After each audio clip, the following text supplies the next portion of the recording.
অধ্যায় ১২ মিষ্টভাষী হও। বহুজনের একত্র বাসে বৃথা বাক্যালাপে বিবাদের কারণ ঘটে। মৌন অভ্যাসে কথাবার্তা ত্যাগ করবে।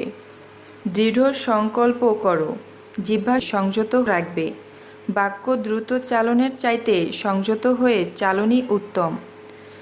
বর্তমানের এই ছোট জীবনে অন্যকে আমাদের সামান্য কথা বলে বিরক্ত করে লাভ কি? আমি তুমি কেউ বিশাল কিছু নই। আমাদের নরম হওয়া উচিত। অন্যের পছন্দ, অভাব ও চিন্তার সম্পর্কে কাজ করতে দেওয়া উচিত। মনে ভালো মন্দ কথা উদ্রেক হলে তা বলবে না, বরং বমি করে ফেলবে। মনে অনেক জিনিস আসে, তা বললে তিল থেকে তাল হয়ে দাঁড়ায়, গিলে ফেললেই ফুরিয়ে যায়। বাহ্যিক কথাবার্তা ধুলাবালির ন্যায়। অযথা কথা বলো না। অধিক ভোজন এবং অধিক বাক্যালাপ ত্যাগে মিষ্টি ও উপকারী কথা বলায় সাহায্য করে। যারা সর্বদাই পান করে তারা স্বাদ গ্রহণ করে না, আর যারা সর্বদা কথা বলে তারা চিন্তা করে না। উষ্ণ কিংবা ঠান্ডা উক্তি সকল সন্তুষ্ট চিত্তে গ্রহণ করো, তবেই আপদ বিপদ হতে রক্ষা পাবে তথা শান্তি পাবে। আমাদের কথাবার্তা ও ব্যবহার হয় অতিশয় সংযত, নয় হৃদয়াবেগে উচ্ছ্বসিত। শোনা থেকে জ্ঞান বৃদ্ধি পায়, আর কথা বলা থেকে অনুতাপের সৃষ্টি হয়। কোনো কিছু শোনার ব্যাপারে ক্ষিপ্রগতি হও, ধীরে কথা বলো এবং রাগ করার সময় শান্ত হও। অসাক্ষাতে কভু কারো কথা, কারো আলোচনা, কারো নিন্দা করো না। বলতে না পারো যা চোখের উপরে, বলো না তা অগোচরে। যে সকল কথায় অন্যের সংস্রব আছে তা কম বলা ভালো, এর চেয়ে বাচালতা বরং উত্তম। হীন ব্যক্তিদের সাথে সংযমের সাথে কথা বলতে হয়, অন্যথায় অপদস্থ হতে হয়। পুনঃ পুনঃ একই কথা বলা অশোভন। পুনঃ পুনঃ কথা বলায় কথার মূল্য নষ্ট হয় এবং নিজ হালকামির পরিচয় পায়। বেশি কথা বলা, তা সে যতই মূল্যবান হোক, নির্বুদ্ধিতার নিদর্শন। মানুষের শক্তি যত কমে আসে, মুখের বিষ তত উগ্র হয়ে ওঠে। পৌঠকালে বিবক্ষা পেয়ে বসে, বকবক করে মানুষ তখন মজা পায়, যেহেতু আর কিছু করার থাকে না। বয়স হয়ে গেলে সব মানুষই বেশি কথা বলেন। তাদের বোধ হয়, মনে হয় তাদের এত কথা বলার ছিল, অথচ বলা হয় না। বোধ হয়, মনে হয়, এখন না বলে ফেললে পরে আর বলা যাবে না, কিংবা হয়তো তাদের কথা শোনার মতো লোক জোটে না। যুবক যুবতীরা তাদের এড়িয়ে চলে। তাই যদি কেউ মনোযোগ সহকারে তাদের কথা শোনেন, তাহলে কিছু বাকি না রেখেই তারা সব কথা শুনতে চান। বেশি কথা বললে কথা ফুরিয়ে যায়, বলার থাকে না। কথা বলে অস্বাস্থ্যকর পরিবেশ সৃষ্টি করার চেয়ে কথা না বলাই ভালো। অসৎ কথাবার্তা অপেক্ষা মৌনতা অবলম্বনই শ্রেয়। আহম্মকের কথায় প্রতিবাদ করো না, শেষে তুমি আহম্মক সেজে যাবে। আল্লাহ আমাদের দুটি কান ও একটি মুখ দিয়েছেন, যাতে করে আমরা বেশি করে শুনি, কম করে বলি। কথার শক্তিকে না জেনে মানুষকে জানা অসম্ভব। মানুষের ভালো মন্দ বুঝবার জন্য তার কথাবার্তার প্রতি লক্ষ্য করো। কথা না বলা অবধি দোষগুণ গোপন থাকে। তুমি একজন মানুষকে যথার্থভাবে চিনতে পারবে না যতক্ষণ না তুমি তার কথা ঠিক মতো বুঝতে পারছো। শোনার অধিকার মানেই বলার অধিকার নয়।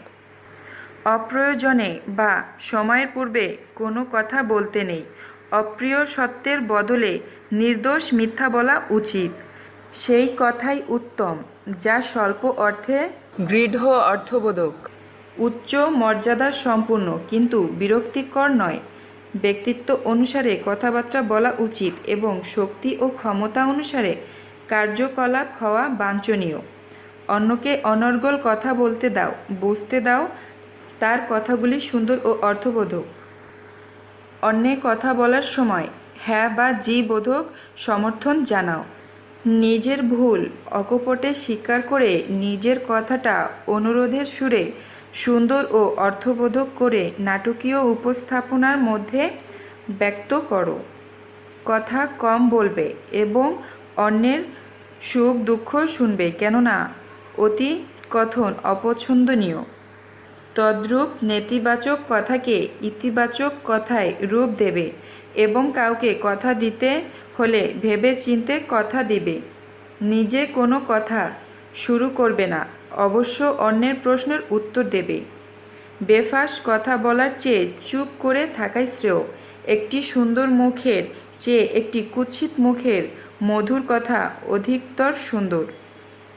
কাঁচা পরিচয়ে পাকা কথা বলা যায় না, তেমন চেপে ধরলে ক্রমে কথার একটু আধটু পরিবর্তন করতে হয়। গরু গাধা থেকে দড়িতে মানুষ শব্দে শব্দ যেতে থাকে দূরে, অনেক দূরে। সময়কে ক্ষয় করতে করতে যেমন শূন্যের মধ্য দিয়ে যায় গুলি। যে মনোযোগ দিয়ে শোনে সে যে শুধু সুপরিচিত ও জনপ্রিয় হয়ে ওঠে তাই নয়, কিছুকাল পরে সে কিছু জ্ঞান আহরণ করে থাকে। শোনার ব্যাপারে ক্ষিপ্রগতি হও, বলার ব্যাপারে ধীরতা অবলম্বন করো। তোমরা শোনো বেশি, চিন্তা করো আরও বেশি। বেশিরভাগ লোক তাদের মুখ দিয়ে চিন্তা করে, নতুন ভাবনা আর সম্ভাবনাগুলিকে স্বীকার করে নিতে পারে না। তারা প্রশ্ন করার বদলে তর্ক করে। সচেতনভাবে সকলের কাছ থেকে শেখার চেষ্টা করো। দরিদ্র এবং ভীতদের কথা শুনবে না। জনতার কথা মতো না চলে স্বতন্ত্রভাবে চিন্তাভাবনা করো। শরীরের রূপ অপেক্ষা কথা আলাপ ও ব্যবহারের রূপ বেশি। ধীর প্রশান্ত ও যুক্তির সঙ্গে কথা বললে মানুষ তাকে শ্রদ্ধা করে। অন্তরের কথায় মানুষের অন্তর স্পর্শ করে। উচ্চারণ হলো ভাষার মতো, এর থেকেই অনুভূতি ও সাধ্য জন্ম নেয়। যে কথা বলবে জ্ঞানের কথা বলবে, কারোর দোষ দেখলে প্রচার করবে না। কথার মতো এমন কোনো মাধ্যম নেই যা তোমাকে দ্রুত অন্যের নিকট সুস্পষ্ট করে তুলতে পারে। কথা বলার সময় গুছিয়ে বলবে। অসংলগ্ন কথাবার্তা বিরক্তির উদ্রেক করে। কথা মার্জিতভাবে বলতে জানলে তা অপ্রিয় হলেও বিরূপ প্রতিক্রিয়ার সৃষ্টি করে না। শক্ত কথার রেশমের মতো কোমল, অন্তর পাথরের ন্যায় শক্ত হয়ে যায়। যে সুন্দর করে কথা বলতে পারে তার প্রতি মানুষের আকর্ষণ দীর্ঘস্থায়ী হয়। মিষ্টি কথা ঠান্ডা বরফের চেয়েও মানুষের মনকে বেশি শীতল করে। প্রত্যেকটি কথা ধৈর্য ধরে শোনা একটি ভালো অভ্যাস। কথা বলতে অনেকক্ষণ চিন্তা করো, তারপর মুখ থেকে বের করো, অতঃপর তা কার্যে পরিণত করো। স্বল্পভাষী মানুষই সর্বোত্তম। প্রকাশ করার ভঙ্গি এবং ভাষা দুটোই মানুষকে আকৃষ্ট করে। বাক্যের উপর যার নিয়ন্ত্রণ নেই তার পক্ষে মর্যাদা পাওয়ার মতো কিছু নেই। নিজ কথাবার্তার হিসাব নিবে, ফলে মুখে অনর্থক কথা আসবে না। কথা বলার চেয়ে কথা শোনার বেশি গুরুত্বপূর্ণ। কারো প্রশ্নের জবাব দিতে হলে তা প্রথমে মনোযোগ দিয়ে শোনো। যারা বলে বেশি তারা শুনতে চায় না, আর যারা শুনে তারা বুঝতে চায় না। বাক্যকে সংযত করো। শুক্তি দৃঢ়ভাবে তার মুখ বন্ধ করে রাখে, এর জন্যই তার ভিতরের মুক্তার উৎপত্তি হয়। অসৎ বাক্যলাপ হতে মৌন অবলম্বনই শ্রেয়তর এবং চুপ করে থাকার চেয়ে বিদ্যান্বেষীর সাথে বাক্যলাপ করা শ্রেয়। স্বল্পভাষী লোকেরা নিজের সম্বন্ধে খুব সচেতন হয়। চুপচাপ থাকাটা হচ্ছে একটা কৃত্রিম গুণ যা সবাই অর্জন করতে চায়, কিন্তু ফলাফলস্বরূপ অনেক কিছু থেকেই বঞ্চিত হয়। কথা বলারও একটা আর্ট আছে, সেটা আয়ত্ত না করলে কথা বলে অন্যকে আনন্দ দেওয়া যায় না। সুন্দর করে কথা বলা একটা আর্ট। এই আর্ট আয়ত্ত থাকলে সহজে মানুষকে আপন করা যায়। যে সুন্দর করে কথা বলতে পারে তার প্রতি মানুষের আকর্ষণ দীর্ঘস্থায়ী হয়। সুন্দর কথা বলার মাধ্যমেই সত্যিকার জনসংযোগ ঘটে। কার্যকর সর্বতোভাবে লোকের মন জয় হয়। অন্যদের মাঝে সুচিন্ত মতামত রাখবে যা তাদের প্রভাবিত করবে। মানুষকে একমাত্র সততা, নিষ্ঠা এবং আন্তরিক সমবেদনাপূর্ণ বক্তব্যে আপন করে নিতে পারো সারা জীবনের জন্য। শ্রোতাকে সম্বোধন করে সজীব, প্রাণবন্ত, উদ্দীপ্তময় কথার কাজ হওয়া চাই। কথার মাধ্যমে কিছু জানানো চাই, অন্যের মনে প্রভাব বিস্তার করা চাই, সর্বোপরি শ্রোতাকে আনন্দ দেওয়া চাই। পরিষ্কার উচ্চারণে ধীর স্থিরভাবে যথার্থ শব্দ বাছাই পূর্বক কণ্ঠস্বরের তারতম্য বক্তব্যকে আকর্ষণীয় করে তোলে। বিষয়ের গুরুত্ব এবং বিস্তারিতভাবে বক্তব্য উপস্থাপিত হবে। জ্ঞানী মানুষের মতো চিন্তা করো, কথা বলো সাধারণ মানুষের মতো। বক্তব্য মুখ্যতা ও দক্ষতার বিষয় অনুসারে কথা বলো। প্রত্যাহিক কথাবার্তায় নির্দিষ্ট বর্ণনা রাখো। মানুষের মুখ থেকে যে ভাব ও শব্দ বের হয় তা বৈদ্যুতিক শক্তির মতো মনের উপর ক্রিয়া করে। মানুষের সুখ দুঃখ, আশা বিশ্বাস, সান্ত্বনা ও কুশলের কথা আলোচনা করো। সঠিকভাবে বাক্যলাভ মনুষ্যত্বের 16 আনা। শব্দ ব্যবহারের একটি অর্থগত মাত্রা থাকা প্রয়োজন। লৌকিক শব্দ প্রমাণ বস্তুবাদী। বস্তুর জ্ঞান সাপেক্ষে শব্দের অর্থ নির্ণীত হয়। আকাঙ্ক্ষা, যোগ্যতা, সন্নিধি ও তাৎপর্য বাক্যের এই 4 প্রকার বাক্যার্থ। মিথ্যা বাক্য, পিশূন বাক্য, শূন্য বাক্য ব্যতীত পুরুষ বাক্যই যথার্থ ফল উৎপন্ন করে। অর্থযুক্ত, নির্দোষ, কর্ণসুখকর, প্রীতিকর, হৃদয়গ্রাহী, পুরজনচিত, বহুজনকান্ত, বহুজন মনোজ্ঞ বাক্য বল। মানুষ যখন একটি নতুন ভাষা আয়ত্ত করছে বা নতুন বন্ধুত্ব স্থাপন করছে তখন সে নতুন এক মানুষ তৈরি হচ্ছে। ভাষা অবতীর্ণ হয়েছে মানুষকে মানুষের সঙ্গে মেলাবার উদ্দেশ্যে। সাধারণত সে মিলন নিকটের, প্রত্যেকের এবং প্রত্যাহের। ভাষা সত্তা নয়, সত্তার বিবরণ মাত্র। প্রসঙ্গ ও পরিস্থিতি ভেদে একই ভাষা বিভিন্ন অর্থ বহন করে।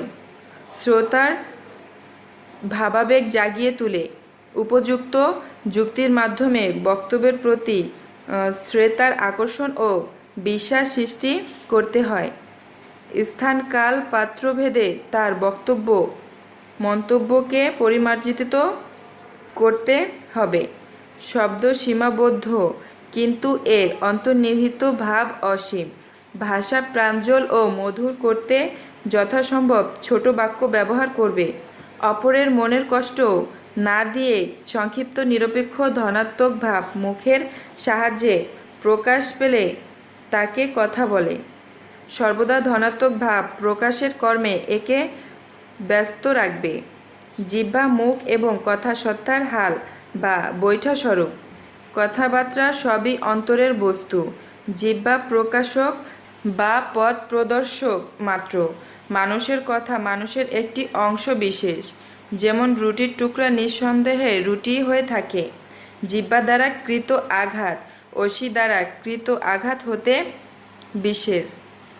জিহ্বা যদিও আকারে মাত্র 3 ইঞ্চি লম্বা, তবু এটা 6 ফুট লম্বা লোককে হত্যা করতে পারে। বক্তা যেরূপ গুণে গুণান্বিত তার কথাও তদ্রূপ হয়ে থাকে। জিহ্বা সকল অনিষ্টের মূল। যে বেশি কথা বলে না তার অপরাধও কম। জ্ঞানীরা অল্প কথা বলে। গোলাপের যে কারণে কাটা, স্ত্রী লোকেরও সেই কারণে তীক্ষ্ণ কথায় মর্মচ্ছেদ করার অভ্যাস। মানুষের চিঠিতে তার খোলা মনের পরিচয় পাওয়া যায়। নিরপেক্ষতাহীন কথা বা ভাষণ সত্তার সত্ত্ব ধ্বংস করে, যেন তার হাত কাটা পড়ল। খাদ্যে যতটা লবণ দেওয়া প্রয়োজন, কথাবার্তায় ঠিক ততটা মিশ্রিত করো। কথার মিশ্রির সাথে দুধ, মধু তথা উপদেশের মিশ্রণ ঘটাও। অধিকাংশ লোক জ্ঞানবীয়ভাবে দুর্বল। ভালো মন্দ বলার সময় সীমা অতিক্রম করো না। মানুষ যা কিছু জানতে বা বুঝতে চায় তার সাথে মিল বা সামঞ্জস্য থাকা উচিত। শ্রোতৃবৃন্দর বোধশক্তি স্বচ্ছ ও পরিচ্ছন্ন নয় বিধায় কথাকে লম্বা করা বৃথা। মানুষের বোধশক্তি অনুযায়ী কথা বলা উচিত। সব রকম লোকের সঙ্গে সর্বপ্রকার বিষয়ে কথা বলা ঠিক নয়। তাতে বিভ্রান্তির সৃষ্টি হতে পারে। যাদের সূক্ষ্ম বিষয় অনুধাবনের যোগ্যতা নাই, গুপ্ত বিষয়ে তাদের উপর বিপরীত প্রতিক্রিয়া দেখা দেয়। ফলে বিশ্বাস বিনষ্ট হওয়ার সম্ভাবনা থাকে। জনসাধারণের সঙ্গে স্ত্রী জাতির ন্যায় ব্যবহার করা উচিত। তারা যা শুনতে ইচ্ছুক তার বেশি কিছুই তাদের বলা যাবে না। দৃঢ় রহস্যবলী প্রকাশ করলে সাধারণ লোক বেশিরভাগ ক্ষতিগ্রস্ত হয়। সর্বজন গ্রাহ্য কোনো আখ্যানের অপকর্ষ ঘটালে শ্রোতা বা পাঠকের বিরক্তির উদ্রেক হয়। মূর্খের সম্মুখে এমন বিদ্যার কথা বলো না যা সে বুঝতে না পারে। বললে সে তোমাকে মূর্খ ও মিথ্যাবাদী ভাববে। এমন অনেক বিষয় আছে যে বিষয়ের সম্বন্ধে অজ্ঞ থাকা মানুষের জন্য কল্যাণকর। ভালো বক্তার প্রথম কাজই হলো প্রথমেই এমন কিছু বলা যা শ্রোতার মনে তৎক্ষণাৎ আলোড়ন সৃষ্টি করে। অধিকাংশ বক্তাই অসফল হন কারণ তারা বেশিরভাগ গতানুগতিক পদ্ধতিতে মান্ধাতার আমলের বাচনভঙ্গিতে বলে চলেন, যা কিনা শ্রোতাদের মন জয় করার পক্ষে একবারেই অচল। বক্তৃতা সবসময় কাজের ফলশ্রুতি হওয়া উচিত। বক্তৃতা ছোট হোক, কিন্তু তার বক্তব্য সুস্পষ্ট এবং বোধগম্য হওয়া চাই। মেয়েদের সাথে যত পারো কথা বলো। বক্তৃতা শেখার এটাই শ্রেষ্ঠ বিদ্যালয়। এখানেই অনর্গল অর্জন করতে হয়। কারণ কি বললে তা নিয়ে এখানে কিছু ভাববার দরকার নেই। একটি কদর্য জিনিসকেও যদি সুন্দরভাবে বর্ণনা করা যায় তবে তার কদর্যতা অনেকখানি হ্রাস পাবে। মধুর, বিজ্ঞেয়, শ্রবণীয়, অবিসারী, অনর্গল, গম্ভীর ও নিনাদী হলে সর্বাঙ্গ সুন্দর হয়। রূঢ়বাক্য প্রীতিকর নয়। মিষ্টভাষীদের প্রতি সকলেই তুষ্ট হয়। মিষ্টভাষ্য অনায়াসে পরচিত্ত তুষ্ট করে। সময় বুঝে কথা বলাই শ্রেয়। মৃতভাষী অনুদ্ধত শ্রুতিমধুর বচনে মন জুড়ায়। অকালে নিরর্থক অসংযত বহু কথা বর্জনীয়। আত্মীয় সন্নিধানেও পরিণাম বিচক্ষণতায় কথা বলা উচিত। ওজন বুঝে চলা, ভেবে কথা বলা উত্তম। বাক্য আর মন সাবধানে সুসংযত করো। পণ্ডিতের উৎকর্ষ বাক্পটুতায়, কায় বাক্যে সংযত, নিরপেক্ষ, কৃতজ্ঞ, সুধীর মিত্র, হিতপরায়ণ, শ্রদ্ধাশীল, প্রিয়ভাষী লোক, প্রিয়ঙ্কর, প্রিয় সম্ভাষণকারী দাতা যথার্থই পণ্ডিত। মুখ মঙ্গলিক যারা স্বস্তিবাচক করে তারা মুখ মাঙ্গলিক। মধুকারের ন্যায় নানা কথা থেকে সার কথা, পুণ্যকীর্তি থেকে গুণগাথা সংগ্রহ করে বিশ্বের কল্যাণে কীর্তন করা শ্রেয়। সংযত চিত্ত, মননশীল, শান্ত, সংযত বাক্যের অধিকারী যথার্থ অর্চনাকারী। আনন্দের সময় মানুষের মুখে কথার খই ফোটে, কিন্তু দুঃখের ক্ষণে কথারা সব হারিয়ে যায়। যখন ব্যথা হতে কথা আসে না, কথা হতেই কথা আসে, তখন কথার কার্য ক্রমশ জটিল ও নিপুণতর হয়ে উঠতে থাকে। পৃথিবীর সবচেয়ে কষ্টকর ব্যাপার হলো চিন্তা করে কথা বলা, অথচ প্রায় সবাই কথা বলে চিন্তা না করেই। নীরবতা এবং নম্রতা কথোপকথনের ক্ষেত্রে মূল্যবান গুণাবলী। যুক্তি ও বিনয়ের সাথে একে অপরের সাথে কথা বলো। কথোপকথন জীবনের সেরা আনন্দগুলির একটি। তবে এতে বিশ্রামেরও প্রয়োজন হয়। ভালো বক্তার চেয়ে ভালো শ্রোতা অন্যকে সহজে প্রভাবিত করে। সময় ও শোভনমতো অভিবাদন এবং বিদায়কালে পরস্পরকে অভিবাদন জানালে পরস্পরের মধ্যে সদ্ভাব জাগে। যা তুমি জানো না তা বলো না, আর যা তুমি জানো তা যথাস্থানে বলতে কুণ্ঠিত হয়ো না। তোমার কথার মধ্যে যেন অহংকার বা ভীতিজনক কিছু না থাকে, তবেই তুমি প্রিয়ভাষী হবে। স্পষ্টবাদী হওয়া ভালো, কিন্তু সব সময় সব কথা বলা চলে না। ভালো খবর যে কোনো সময় বলা যায়, কিন্তু খারাপ বলতে হয় চিন্তাভাবনা করে। সত্যও হবে আবার প্রিয়ও হবে, এমন বাক্য দুর্লভ। সত্যি কথা মিষ্টি শোনায় না, মিষ্টি কথাও সত্যি নয়। উচিত কথায় দেবতা তুষ্ট, মানুষ রুষ্ট। কথা বলো সংক্ষেপে। সত্য বলবে, প্রিয় বাক্য বলবে, অপ্রিয় সত্য বলবে না, প্রীতিকর মিথ্যা বলবে না। এই হলো সনাতন ধর্ম। সত্য, মৃদু, প্রিয়, ধীর, হিতকর বাক্য বলবে। প্রিয় বাক্যে সকলেই তুষ্ট হয়, তাই মধুর বচনে কার্পণ্য করা উচিত নয়।